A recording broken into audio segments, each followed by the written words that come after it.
ரொம்ப சர்வஜாகிரதையா பண்ணிட்டு இருக்கார். நாம தான் கொஞ்சம் குறைச்சு விட்டோம்.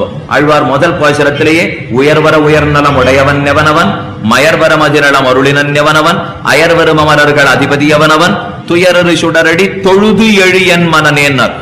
தொழுதாத்தான் எழலாமே தவிர தொழாவிட்டால் விழலாம். அப்படி வேணா வச்சு விடலாம். தொழுதால் எழலாம்னு சொன்னா தொழாட்ட கீழே விழுந்துட வேண்டிதான். அவன் திருவடிகளை தொழுதாலே நாம் எழப்போகிறோமோ இல்லையோ அதை முதல்ல சாதித்தார். ஒருவேளை என் கண்ணுக்கு நிறைய விஷயத்தை பார்த்துட்டே இருக்கேன், ஆனா கண்ணனை மட்டும் என் கண்கள் பார்த்ததே இல்லை. ஆனா கண்ணு தெரியறதே நாம கேட்டோம். சுகருக்கு ரொம்ப கோபம் வந்துருது. இவன் பண்ண வேண்டியது கண்ணால கண்ணனை பார்க்கணும், விட்டதோட இல்லாம கண்ணு தெரியறதேன்னு வேற குதர்க்கம் பேசுறானே. சுகருக்கு கோபம். அதனால பதில் சொன்னார், உன் கண்ணு என்ன கண்ணு தெரியுமா?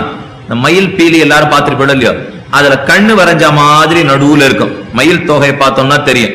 அந்த கண்ணு என்னைக்கு பாக்குறதோ அன்னைக்குதான் உன் கண்ணு பாக்கணுட்டாரோ. அப்படின்னா அந்த கண்ணுக்கு பாக்குற சக்தி இல்லை, உன் கண்ணுக்கு பாக்குற சக்தி இல்லைன்னு அர்த்தம்.